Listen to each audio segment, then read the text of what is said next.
जय हिंद मेरे प्यारे विद्यार्थियों, आप सभी को मेरा नमस्कार। मैं हूं अजीत रंजन। आज हम क्वेश्चन बैंक का सॉल्यूशन करने जा रहे हैं, जिसमें आपको वास्तविक संख्या से रिलेटेड सारे पूछे गए क्वेश्चंस का सॉल्यूशन करेंगे। तो चलिए, पहला क्वेश्चन आपको स्क्रीन पे दिखाई दे रहा होगा। क्वेश्चन क्या है? किसी पूर्णांक p के लिए प्रत्येक सम पूर्णांक का रूप क्या होगा? सम पूर्णांक का रूप क्या होता है, ध्यान रखेंगे। हम ऑप्शन आपको यहाँ पे लिख देते हैं। ऑप्शन है 2p+1, ऑप्शन नंबर बी है ये p, और ऑप्शन नंबर सी है आपके पास p+1, और ऑप्शन नंबर डी जो है यहाँ पे आपको दिखाई दे रहा है 2p। तो सम पूर्णांक का रूप क्या होगा, आपको ध्यान रखना है। सम पूर्णांक का जो रूप होता है यहाँ पे 2p के रूप में होता है, और आपको ये भी समझना होगा कि आखिर कैसे, यही क्यों, तो आपको ध्यान रखना है। p एक पूर्णांक बोला गया, p एक पूर्णांक होनी चाहिए। जैसे 1 हो गया, 2 हो गया, है ना, 3 हो गया, 4 हो गया, 5 हो गया, ये सब पूर्णांक आप अगर p के वैल्यू यहाँ पे बारी बारी से रखेंगे। जैसे पहला पे हम रखते 1 का वैल्यू, p का वैल्यू 1 जब रखेंगे, जब p बराबर 1 रखते हैं इस ऑप्शन में, तो 2p प्लस में कितना आया 1, ये दे रखा है। तो p का जो वैल्यू है 1 रखेंगे, तो 2 गुने 1 आप करेंगे प्लस 1 करेंगे। आप यहाँ पे देख पा रहे हैं 2 गुने 1 करते हैं तो 2 ही होता, और 1 को जोड़ेंगे यहाँ पे तो 3 हो जा रहा। यानी ये जो रूप है, ये रूप अगर आप p का वैल्यू 1 रखते हैं, कोई पूर्णांक रखते हैं, तो यहाँ पे आपको देखने को मिला कि सर इस रूप से हमें क्या मिला, विषम संख्या रूप मिल गया, जो कि ये सम संख्या का रूप नहीं है। अगला, अगर p का वैल्यू 1 रखते हैं यहाँ पे, तो ये क्या हो जा रहा है, कहेंगे सर यहाँ पे p का वैल्यू 1 रखिएगा, तो यहाँ पे ये भी एक प्रकार की विषम संख्या मिला। यानी ये कभी सम तो कभी विषम मिलता है, जो कि ये भी करेक्ट नहीं होगा। यानी कहेंगे कैसे सर, एक तो विषम मिल ही गया, 2 रखिएगा तो यहाँ पे p का वैल्यू क्या हो जा रहा है, सम हो जा रहा है। तो कभी सम तो कभी विषम, ये भी हमारे लिए करेक्ट नहीं है। अगला ऑप्शन यहाँ पे कहा गया सी नंबर ऑप्शन में बोला गया p+1, जबकि p का वैल्यू हम 1 रखने जा रहे हैं, तो आप कहेंगे सर p का वैल्यू 1 रखिएगा तो 1 + 1 = 2, ये सम आया। अगला रूप जो है, अगर आप 2 रखते हैं, p का वैल्यू जब 2 रखते हैं तो यहाँ पे क्या हो जाता है, 2 1 3 हो जाएगा। यानी ये भी कभी सम तो कभी विषम दे रहा, ये भी सम संख्या का रूप नहीं है। अब हम बात करेंगे इसमें 2p में, तो 2p में कोई भी पूर्णांक को आप रखो, हमेशा क्या मिलेगा आपको, सम संख्या मिलेगा। कहेंगे कैसे सर, अगर 1 रखते हैं तो 2 गुने 1 = कितना हो गया, 2 हो गया। अगर p के स्थान पे अगर 2 रखेंगे तो 2 दूना कितना हो जाएगा, 2 गुने 2 = 4 हो जाएगा। यानी ये जो रूप है, हमेशा आपको p के मान रखने पर, p जब पूर्णांक यहाँ पे होंगे तो सारे के सारे जो इसका मान होगा हमेशा सम संख्या ही आएगा। तो आपको ये पता चल गया, किसी भी सम संख्या का रूप अगर रूप की बात किया जाए तो 2p के रूप में होता है। यानी आप कहेंगे 2 के गुणक के रूप में हो सकता है, कहेंगे 2m भी यहाँ पे हो सकता है सर, 2m हो सकता है, और आप यहाँ पे 2n भी कह सकते हैं। यानी 2 के गुणज के रूप में होगा, 2 के गुणज के रूप में होगा। तो ये आपके लिए correct answer option number D. अगला क्वेश्चन है 2 नंबर में। 2 नंबर के क्वेश्चन आपको स्क्रीन पे दिखाई दे रहा होगा। लिखा है निम्नलिखित में कौन सी सबसे छोटी प्राकृतिक संख्या है। ऑप्शन को पहले हम लिखते हैं। ऑप्शन आपका ये है 0, ऑप्शन नंबर बी आपके पास है -1, ऑप्शन नंबर सी आपके पास है 1, और डी नंबर ऑप्शन है 2। देखिएगा, यहाँ पे बोला है कि निम्नलिखित में कौन सी सबसे छोटी प्राकृतिक संख्या है। आपको प्राकृतिक संख्या यानी नेचुरल नंबर के बारे में जानकारी होनी चाहिए। प्राकृतिक संख्या क्या होता है, तो आपको भी पता है कि सर हम कोई भी वस्तुओं को काउंट करने में जिन संख्या का प्रयोग करते हैं, कहेंगे सर किसी भी संख्या को काउंट करने में यानी गिनती करने में हम एक से स्टार्ट करके संख्याओं को प्रयोग करते हैं। 1 2 3 4 5 6, ये सारे के सारे क्या है, संख्या है जिसका प्रयोग हम कहाँ करते, किसी भी चीज को काउंट करने में। तो आप यहाँ पे कह सकते हैं कि सर सबसे छोटा जो है ना काउंट करने में प्रयोग होने वाली सबसे छोटी संख्या जो है 1 है। इसलिए आप कह सकते हैं कि सबसे छोटी प्राकृतिक संख्या कौन है बाबू? 1 है। ऑप्शन नंबर सी आपका करेक्ट हो जाएगा। ऑप्शन नंबर सी आपका क्या हो जाएगा? करेक्ट हो जाएगा। हम यहाँ से आपको ये भी क्वेश्चन पूछ सकते हैं कि बताइए सबसे बड़ी प्राकृतिक संख्या क्या होगा? तो सबसे बड़ी जो प्राकृतिक संख्या है बाबू, सबसे बड़ी प्राकृतिक संख्या अज्ञात है। क्या है? अज्ञात है। अब तक कोई इसे ज्ञात नहीं कर पाया, यानी आप बोल सकते हैं अनंत भी बोल सकते हैं। क्या? अनंत है। तो ये ध्यान रखना, सबसे छोटी प्राकृतिक संख्या आपके लिए यहाँ पे 1 है और सबसे बड़ी प्राकृतिक संख्या की बात करें तो क्या हो जाएगा? अनंत हो जाएगा। हम आपको क्वेश्चन ये देते हैं, आप कमेंट में आंसर इसका दीजिएगा कि 1 अंकों की सबसे बड़ी प्राकृतिक संख्या कौन है। इसका आंसर आपको कमेंट में देना होगा। 3 नंबर का क्वेश्चन आपका ये है, ध्यान रखेंगे। स्क्रीन पे आपको क्वेश्चन दिख रहा होगा, लिखा √12 का परिमेयीकरण गुणांक क्या होगा? परिमेयीकरण गुणांक क्या होगा? जैसे ऑप्शन नंबर ए दे रहा है 3 का √3, ऑप्शन नंबर बी आपको दे रहा है √2, ऑप्शन नंबर सी दे रहा है √6 और ऑप्शन नंबर डी दे रहा है आपके पास यहाँ पे दिया हुआ है 2√3। देखिए ये जो कहा गया √12 का, √12 का जो है √12 का यहाँ पे हमें क्या ज्ञात करना है?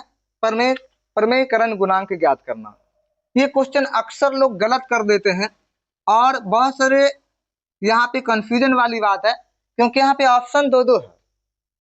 देखिएगा कौन इसका आंसर होगा। पहले हम इसको कैलकुलेट करते हैं। परिमेयीकरण गुणांक का मतलब होता है कि किसी भी अपरिमेय संख्या में, किसी भी अपरिमेय संख्या में कौन सी वैसी संख्या को गुना कर दिया जाए, कौन सी वैसी संख्या को गुना कर दिया जाए ताकि वो किस रूप में कन्वर्ट हो जाए? परिमेय संख्या के रूप में कन्वर्ट हो जाए। तो आप बताओ, हम एक छोटा सा उदाहरण आपको देते हैं कि अगर आप √2 में √2 की परिमेयीकरण गुणांक आपसे पूछा जाए तो क्या बताएंगे? कहेंगे सर यहाँ पे √2 को हमें यहाँ पे परिमेय संख्या के रूप में कन्वर्ट करने के लिए इसी संख्या से जब गुना करेंगे, यानी √2 में √2 से गुना किए तो हो गया √4 और ये जो है एक पूर्ण वर्ग संख्या बन गया और इसका वर्गमूल कितना हो गया बाबू? 2 हो गया। तो हम क्या समझे कि √2 में कौन सी वैसी संख्या से गुना किए ताकि ये परिमेय संख्या बन गया? तो आपने क्या देखा कि सर √2 में √2 से गुना करने पर क्या बन गया? परिमेय संख्या बन गया। तो परिमेय बनाने में किसकी भूमिका रही? √2 का रहा।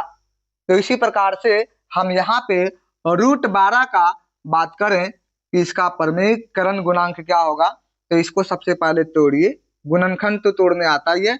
12 का गुणनखंड अगर ज्ञात करेंगे तो 2 बार में लगाएंगे, 2 छक 12 हो जाएगा, 2 बार में लगाओगे 2 तिया 6 हो जाएगा, 3 से आप 1 बार में लगा लोगे, यानी 12 के गुणनखंड के रूप में तोड़े तो 2 गुने 2 गुने 3 हो गया। तो आप यहाँ पे कह सकते हैं कि सर ये जो 2 है, 2 को आप यहाँ पे पेयर देख पा रहे हैं तो रूट से बाहर कर दीजिए और इसको आप अंदर में रखेंगे 3 को, तो 2√3 आपके पास आ गया।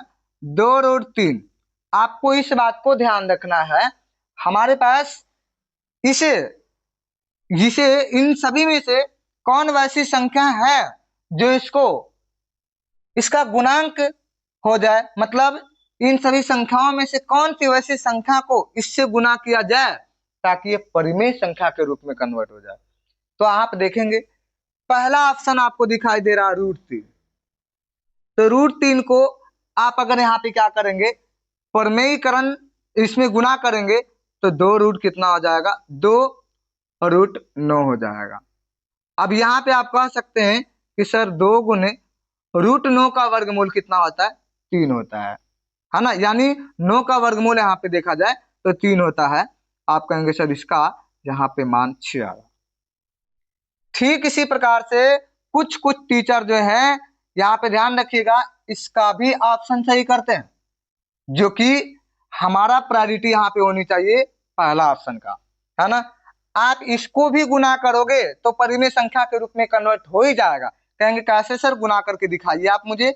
जैसे कि 2√3 जो है, आप गुना कीजिएगा 2√3 के साथ। कहेंगे सर 2 दूना 4 हो जा रहा है, 3 तिया 9 हो जा रहा है, और 4 गुने इसका मान आपने 3 देखा, तो आप कह सकते हैं कि सर ये 12 हो गया। यानी ऑप्शन ए और ऑप्शन डी दोनों यहाँ पे सही तरीके से देखा जाए तो आप कह सकते हैं कि सर इसका प्रमेयीकरण गुणांक दोनों है, लेकिन हमारा प्रायोरिटी इसका सही आंसर देने का ये है, √3 होगा। 4 नंबर क्वेश्चन में लिखा है, यदि 130 बराबर 15 गुने 8 + 10 एवं 15 बराबर 5 गुने 3 + 0 हो तो मासा 130 और 15 का होगा। देखिए ध्यान दीजिएगा, यहाँ पे सिंपल ये जो आपको दे रखा है 130 बराबर 15 गुने 8 + 10, और ये जो है 15 बराबर 130 बराबर क्या दे रखा है भाई, यहाँ पे ध्यान दीजिएगा आप लोग, 130 बराबर 15 गुने 8 + 10, और 15 बराबर कितना दे रखा है, 5 गुने 3 और प्लस में 0। ये 4 नंबर की क्वेश्चन है। तो यहाँ पे बोला गया इसका मासा ज्ञात करने का, 130 और 15 का क्या ज्ञात करना, मासा ज्ञात करना। क्वेश्चन आप देख ही रहे होंगे, मासा बोला गया। तो ऑप्शन यहाँ पे ए दे रखा है 8, ऑप्शन नंबर बी दे रखा है आपका 5, ऑप्शन नंबर सी है 130, ऑप्शन नंबर डी है 15। हम यहाँ पे मासा ज्ञात करने वाले हैं। मासा ज्ञात करने की तरीका आपको बताया गया है, 130 और 15 का मासा। आप यहाँ पे यूक्लिड विभाजन प्रमेय का प्रयोग मत कीजिए, क्योंकि वो लॉन्ग होता है। तो यहाँ पे आपको जो सबसे आसान लगे, जैसे कि 130 को आप तोड़िएगा तो क्या हो जाएगा, 130 का अभाज्य गुणनखंड तोड़ो। कहेंगे सर 2 बार में लगाएंगे, कितना हो जाएगा, 2 × 10, और इसके बाद कितना हो जा रहा है, 2 × 6 12, 2 × 10 यानी 65। फिर इसी प्रकार से आप यहाँ पे कै बार में लगाएंगे, 5 बार में, तो 13 × 5 = 65, यानी 13 से 1 बार में। आप कह सकते हैं कि 130 को सर जब हम तोड़े हैं अभाज्य गुणनखंड के रूप में, तो 2 × 5 × 13 आया। इसी प्रकार से आप 15 को तोड़िए, 15 को जब तोड़ेंगे तो यहाँ पे आपको क्या मिलेगा, 3 × 5 = 15, यानी 5 से 1 भी कट गया। यानी आप कहेंगे सर 5 से 5 काटे तो इसमें आपको 15 का अभाज्य गुणनखंड देखने को मिल रहा है 3 × 5। तो आप मुझे बताइए इसमें से कौन वैसी संख्या है जो कि कॉमन है, कौन वैसी संख्या जो कॉमन है। कहेंगे सर 5 ही केवल है जहाँ पे कॉमन नजर आ रहा है, 5 ही है जो दोनों में कॉमन नजर आ रही है। तो आप कहेंगे इसका मासा जो हो जाएगा सर 5 हो जाएगा। कितना हो जाएगा, 5 हो जाएगा। अगर आप भाग विधि से बनाना चाहेंगे तो भाग विधि भी आपके लिए आसानी होगा, जैसा कि 15 से भागा हम 130 में देंगे, छोटा से भागा दिया जाता है बड़ा वाली संख्या में, तो 130 में भागा दीजिएगा। 15 का टेबल पढ़ेंगे, 15 × 8 = 20 से, 15 × 9 = 35 से, 15 × 9 = 35 से नहीं लग पाएगा तो 8 बार में लगाएंगे 15 × 8 = 20 से। यहाँ पे घटाने के बाद आपको 0 हो जा रहा, 1 हो जा रहा, और 10 से भागा देंगे 15 में। तो यहाँ पे ध्यान देंगे बाबू, आप 10 से कम 10 एक बार में लगेगा। आप यहाँ पे घटाने के बाद 5 देख पा रहे हैं, और ये आपके लिए कट जाएगा, और 5 से भागा अगर आप 10 में देते हैं तो आपको ध्यान रखना 5 दूना 10। यानी आपको ध्यान रखना है, बहुत सारे बच्चे मिस्टेक ये करते हैं कि भाग के जैसा इधर वाले आंसर इसका मासा समझ लेता है, लेकिन ये आपका गलत हो जाएगा। HCF जिससे विभाज्य होता है, अंततः जिससे कटता है, वही इसका HCF हो जाएगा, यानी 5 हो जाएगा। HCF कितना हो जाएगा, 5 हो जाएगा। ये चीजें समझ गए। तो 130 और 15, 130 और 15 का HCF आपके पास